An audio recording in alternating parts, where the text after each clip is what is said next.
Hello, I'm Steven, and this is...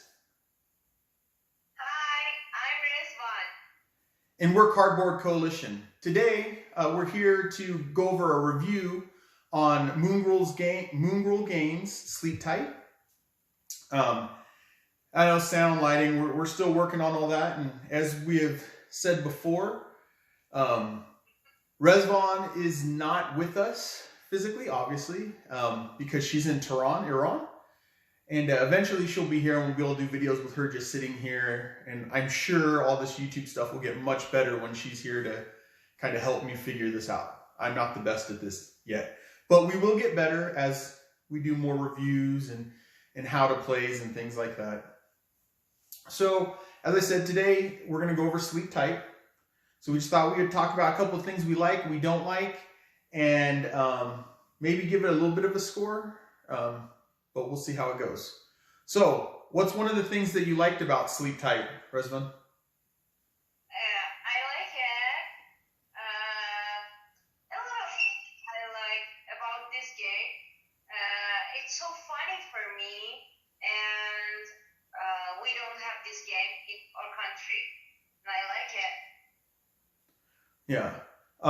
They don't get a lot of games in Iran. And this is a game right now we've only been able to play with 2 players, which will come into play a little later in the review. But one of the things that I put down that I really liked about Sleep Tight is the concept of it, or the story, kind of what's going on. So as we talked about in the how to play, Sleep Tight, you're a kid, and it's up to 4 players, so it can be up to 4 kids, and you fall asleep and you're all in this overarching dream together.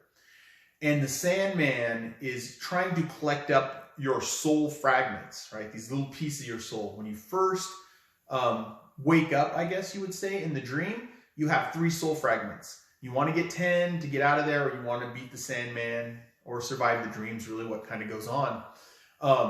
So that idea, to me, I really like. I like you're a kid, you're going to sleep, Sandman's trying to get you. I think most people, and probably even in any country, would have that kind of dream, right? That you go to sleep and there's some scary thing trying to get you. All humans kind of have that dream. And as kids, it's really scary. So I think that part's fun, that concept and story. Is there anything else that you liked about it, Rizwan? Yes, I want to say I like it because all the time in this game we surprise about everything, about what happened about Sandman, what happened about next friend from we play together, next people play game with us, and what they want to do. It's so funny, and it's so risky when you want to use one card. What happened? It will be okay or not. And I like this because you don't know what happened in this time, and it's sometimes you need time, and I like it. I like it. I don't have anything bad. Just I have something per se. It's so good because if you don't want to play with good children, yes, you can play with Sandman, and it's risky too. But sometimes you can change your mind. You can play with bad dreams. Yeah, so what Rizwan's talking about is the idea of the cards. You really don't kind of know what's going on. And there's a card where the Sandman, if you get that card, you have to respond to as soon as it gets into your hand. And you either join the Sandman and you try to help get him soul fragments from some of the other kids, so he'll let you out of the dream. So you save yourself. So that there's that aspect, kind of that hidden traitor aspect of it. But you could also give up one of your soul fragments and Sandman goes back into your action deck, so he might pop up later for another player. So it's interesting because you can get this card and decide if you want to be devious, you want to be a little bad, you can be like, all right, I'm going to play with Sandman, try to get the other children to get trapped in the dream, basically, lose all their soul fragments, and then they lose, they're trapped in the dream. But I get out. So you can look at it playing it that way. And there's also a wake-up card that you can play if you have enough soul fragments. And then that takes you out of the dream. Then you, by yourself, win. And the other players are left to try to survive the dream or beat Sandman, right? So, yeah, so it's fun. And we noticed, too, it's different a lot. We've played a handful of games, and one of the games we lost the first round. Yeah, we lost in the first round. You put down your cards based on how many soul fragments you have. We both played cards up to the total of soul fragments because we wanted to try to beat down the Sandman really quick. And a card came out, which when this card comes out, there's 2 of them in a deck when you're playing with 2 people, and 3, 4 or more, there's 4 of them. But this card says every card you've played, Sandman gets all the soul tokens that you use to play those cards, and your cards are ineffective. So we couldn't hit him at all, and he took all of our soul fragments. And then first round, we were dead. And then we've had other games where one person will wake up and get out of the dream, and the other person's left behind trying to fight Sandman, so it makes it different. And we've had ones where we've played together and we both beat Sandman. So there is variability in that. I guess this is an in-between. It's not a like. I have one more like.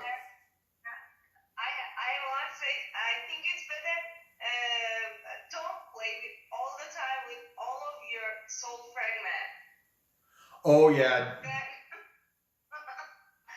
We can have a next chance for play again. Yeah, don't use all your soul fragments. Don't play as many cards as you can. Leave a couple soul fragments for yourself to stay alive.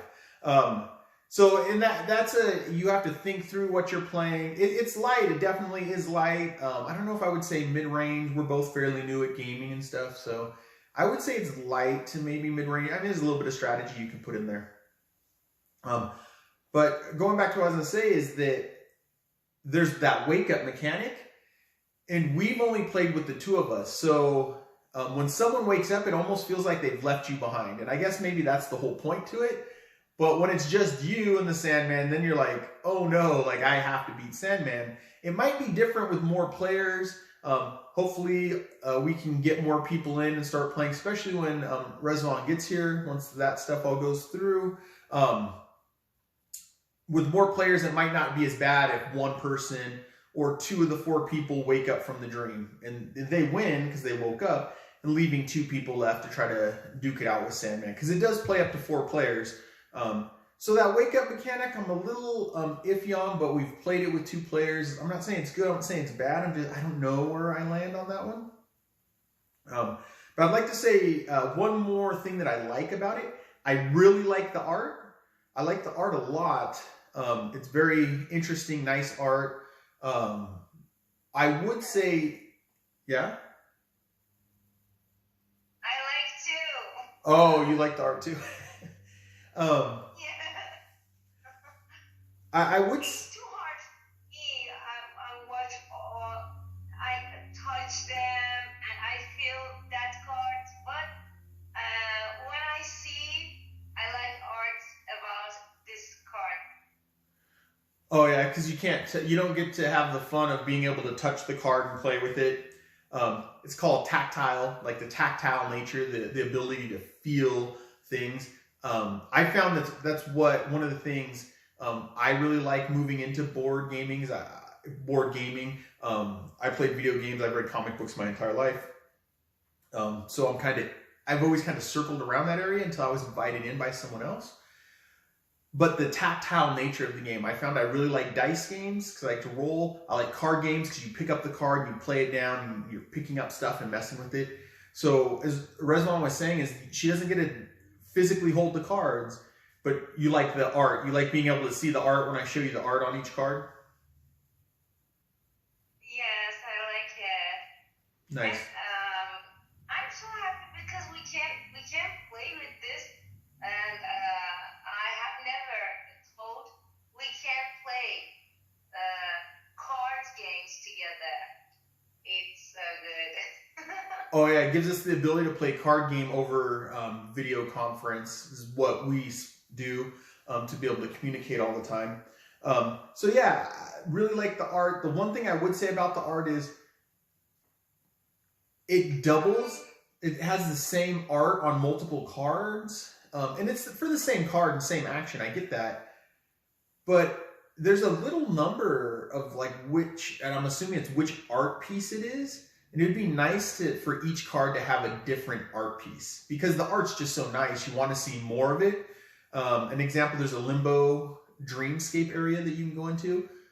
They all look the same. They're all just Limbo, right? That's if you play 3 or more players, and then 4 players, you get a couple cards, and they're all exactly the same. It'd be nice to see the art change up a little bit, but the art's still very nice. It's very nice art. Do you have anything else? Yes, yes. Oh, go ahead. Yes, I think. You say everything. You say everything. Do you have anything else? Now I'm enjoying when I play next time. I'm enjoying more than before of that. It's not make me tired. Oh. All the time, it's a surprise. It's new. All the time, it's new for me. It's not be what maybe help me. Old. For example, when you play one game, after 5 times, you say, okay, I don't want to play this. No, it's different game. Yeah. All the time you want to play. You enjoy all the time of this. Yeah, it's called the replayability. How often you can see yourself playing that game, how often you can go through it. It's called replayability.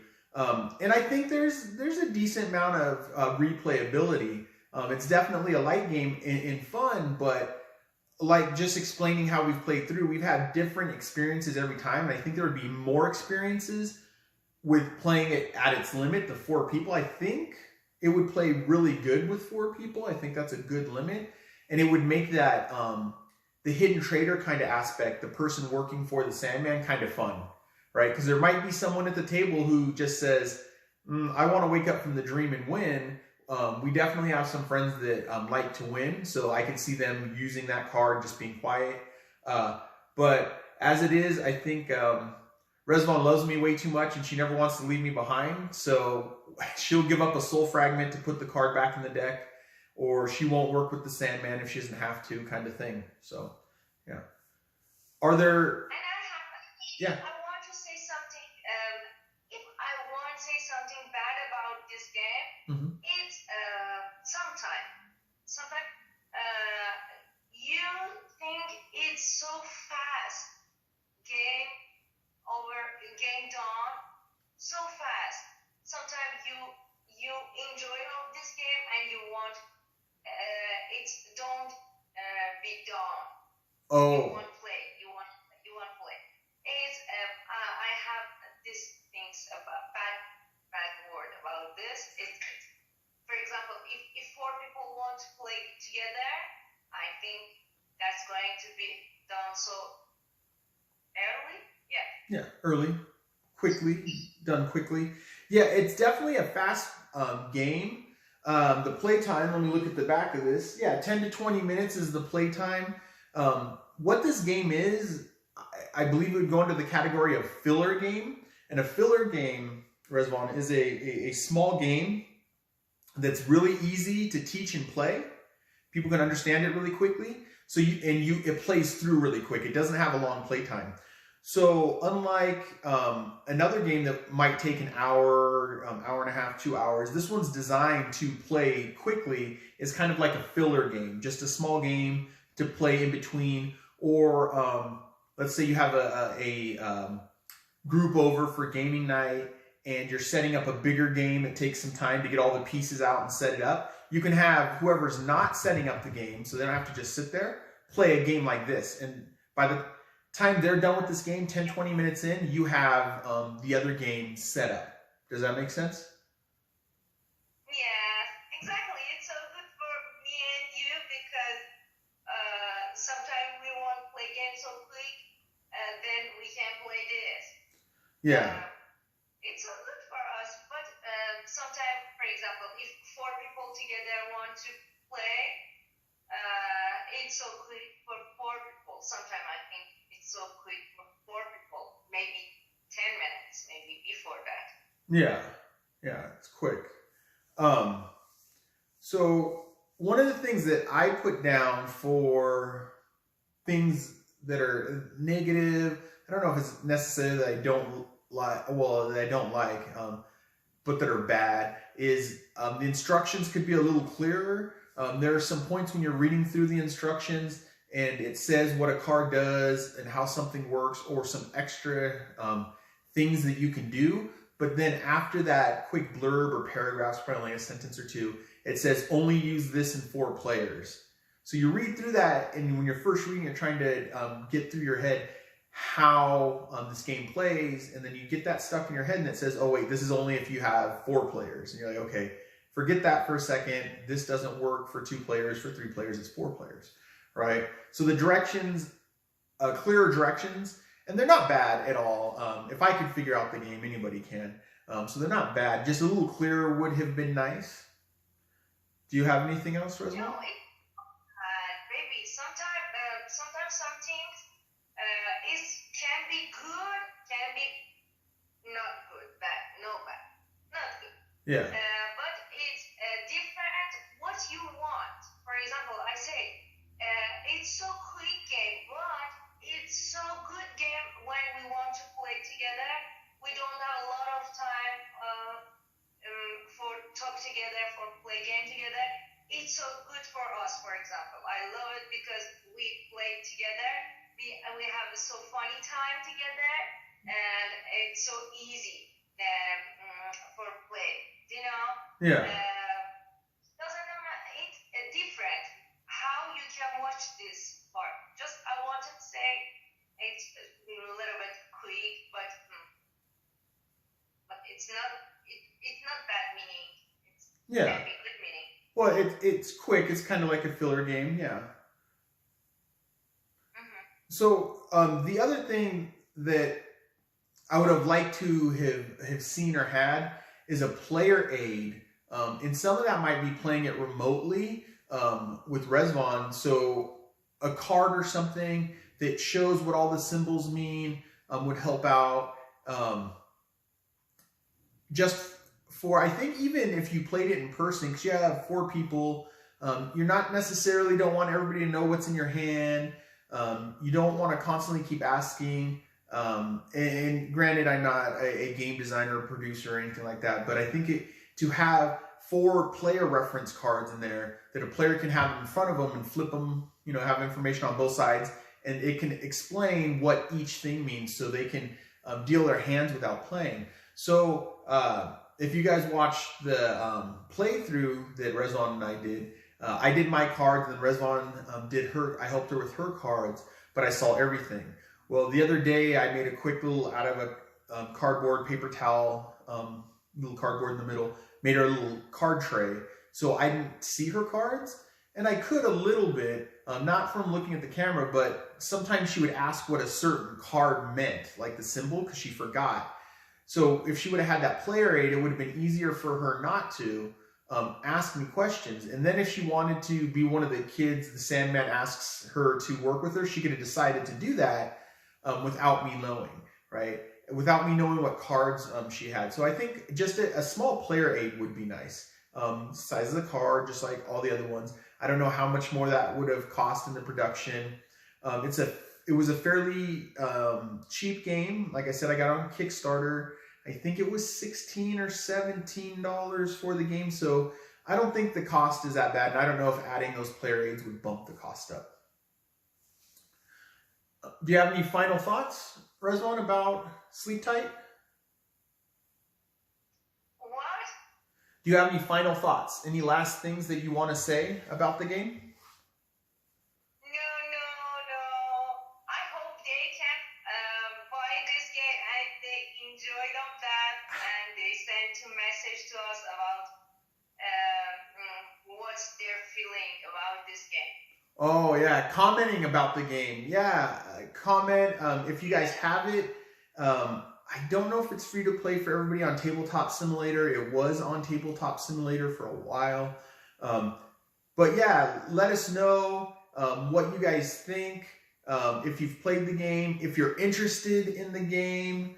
I'm not really sure if it went to retail. I probably should have done a little more research on that. Not really sure. But let us know. What did you guys think? You can let us know what you guys think about how we're doing the playthroughs and the filming and stuff. I know it's not the best. We're actually using phones and tablets and stuff right now. We're not that advanced. We're still in the Stone Age of doing this stuff. But I think overall, if I were to give this game a rating out of 5, I'd probably give it at least a 3.5. It's a good filler game. It's fun. It's easy to teach. It's just getting those symbols down. So Rezvan, if you had 5 points, right? 5 points. How many points would you give the game? Is it a 1? Is it a 2, 3, 4, 5? It's too hard. It's too hard? All right. So we'll go with mine 3. You got to remember, Rezvan is still working on her English. She's been working on it for about a year. It sounds like she understands everything.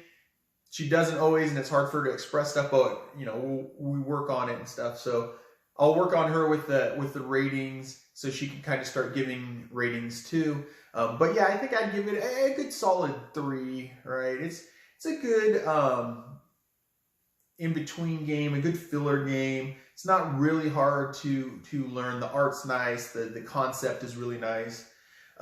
It'd be nice if there were clear directions and player aids, but beyond that, I think it's worth the play, especially for the cost. I'm definitely cost versus play, what you get out of the play versus the cost. So I think that's all I have to say. Do you have anything else to say, Rezvan? It's the first game card for me. Then for now I love it. And maybe in future I play other cards games, and I like others. Just I want to say, enjoy. It doesn't matter anything. For example, me and you, we fought together, but we play game. So one language between all the world. They can enjoy of that. Everyone can enjoy one game. Yeah. All right. Well, thanks for stopping by. Feel free to like, to subscribe, to comment. Tell us what you guys think about the game, about how we're doing everything right now. And enjoy your day. Bye.